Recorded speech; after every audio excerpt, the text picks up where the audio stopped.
Hey guys, Mark from Stillen here. Today we're going to be showing you how to change the rotors and pads on your car. For this we're going to be using a Subaru BRZ as an example, but this will be a great tutorial for anyone who has sliding caliper disc brakes.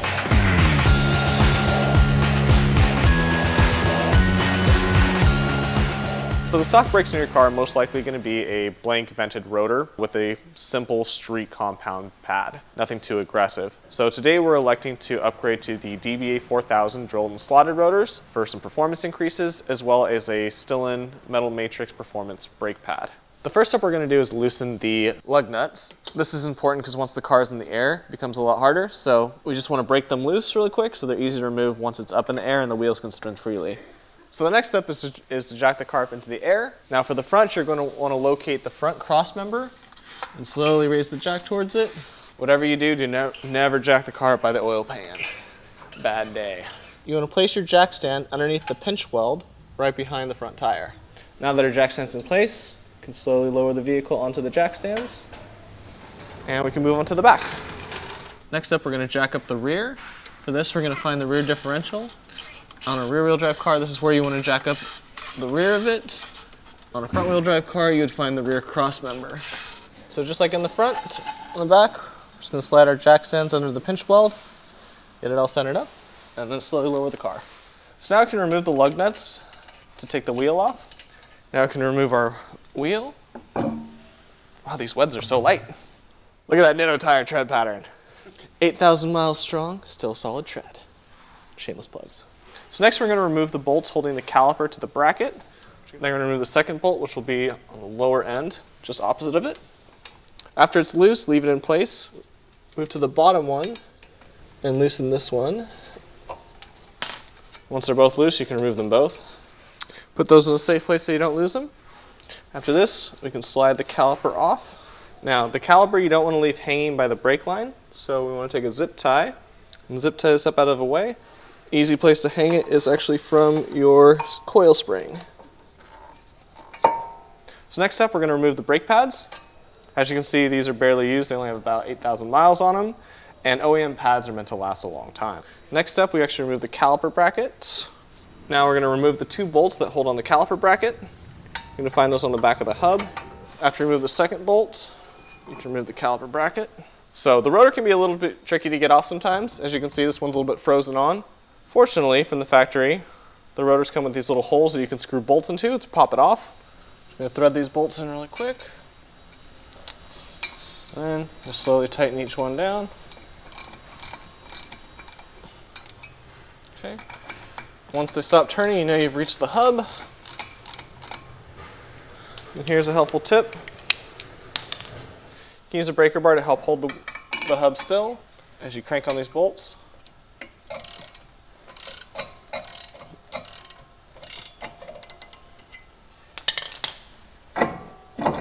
So here's our DBA replacement rotor. This is a 4000 series drilled and slotted.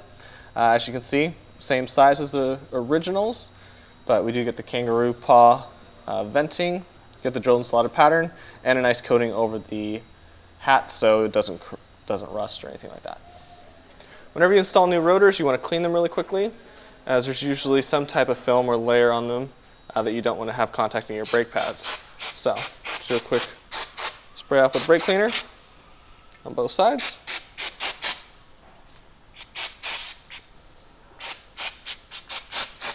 So now we're just going to slide our rotor into place.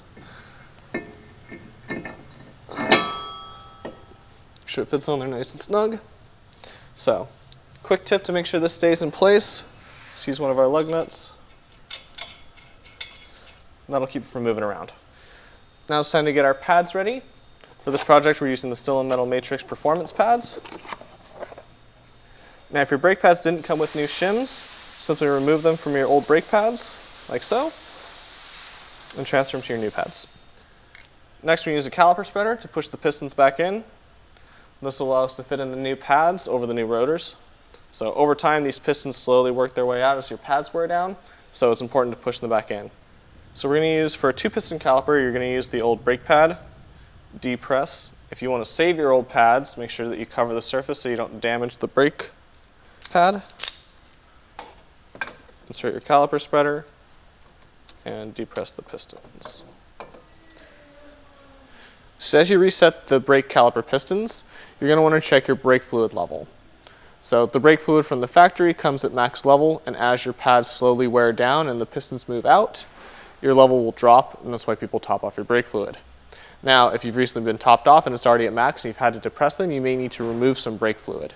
So in this case, we haven't added any brake fluid or topped off anything yet, so we're simply going to loosen the cap, and as we push the calipers in, that fluid should go back to max. So next we're reinstalling our caliper bracket, and this is where our pads are going to install to. So to ensure that everything stays nice and quiet, we're going to clean out the little crevices where the shims are. And we're going to apply a little bit of brake parts lubricant. You can use whatever brand you want. They sell it in little packets or big bottles at parts stores. So we're going to reach in and install the bracket, slowly sliding it over the rotor.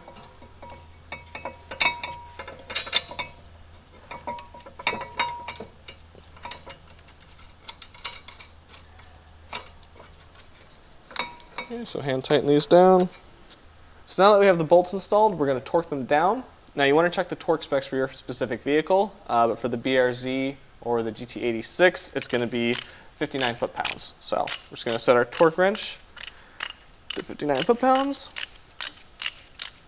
Now simply install your new pads, same way your old ones were installed. And slide it back into place. Place our bolts. Then we're going to torque those down to 19 foot-pounds. We're going to reinstall our wheel.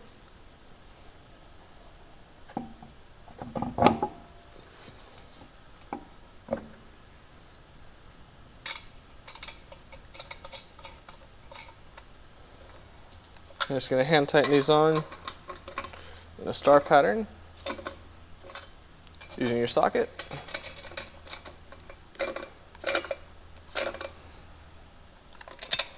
Okay, and then we'll torque those once we put it back on the ground. So now moving on to the back of the vehicle, we're going to remove the rear wheel. On the rear, we're basically going to repeat the steps we did on the front. We're going to remove the caliper, hang the caliper up, remove the caliper bracket, remove the rotor, replace the rotor, reinstall the caliper bracket and caliper. Remember to loosen them both first before removing the bolts. Okay, so remove the caliper, slide your zip tie through, and again, just hanging off the rear spring, which is chilling right here. Slide our pads out. Now these are a lot smaller than the front ones, so a little bit easier to get off. The caliper bracket removed. Move on to removing the rotor. Make sure you disengage the emergency brake before trying to remove the rear rotor. So again, our rotor is stuck on.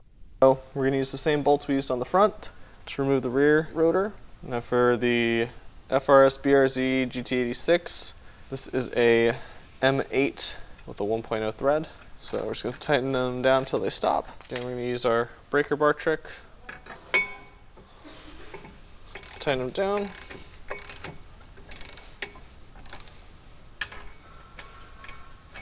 Yeah. Alternating back and forth between the two.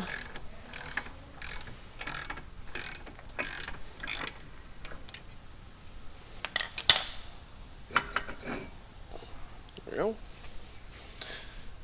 Once you've removed the OEM rotor, you're going to pop out this little plug here and catch it. This is just a little window so they can check the e-brake without removing the whole rotor. So next step, you're going to clean the rotor. Again, spray the outside surface, the inside surface, and also make sure you get inside the hack because that's where the e-brake shoe is going to contact the rotor.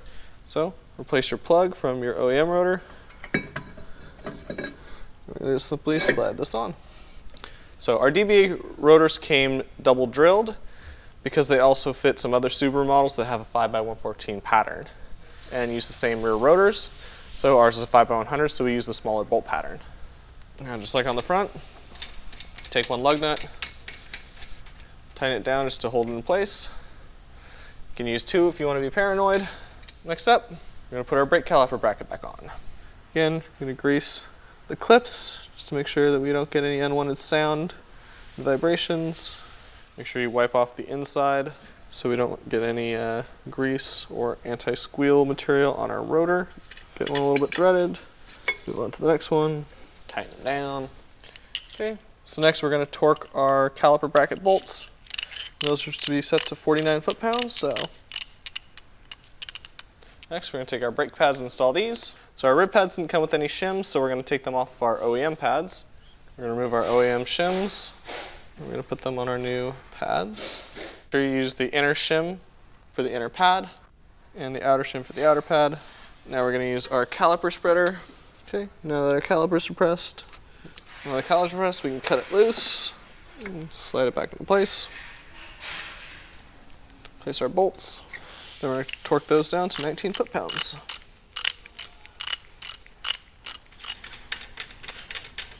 Move the lug nuts that you put on to hold the rotor on.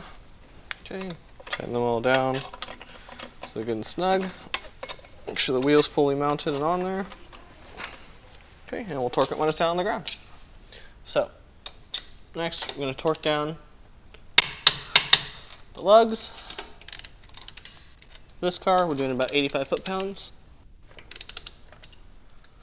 And we're going to recheck the torque again after we take it for a quick spin just to make sure everything's tight.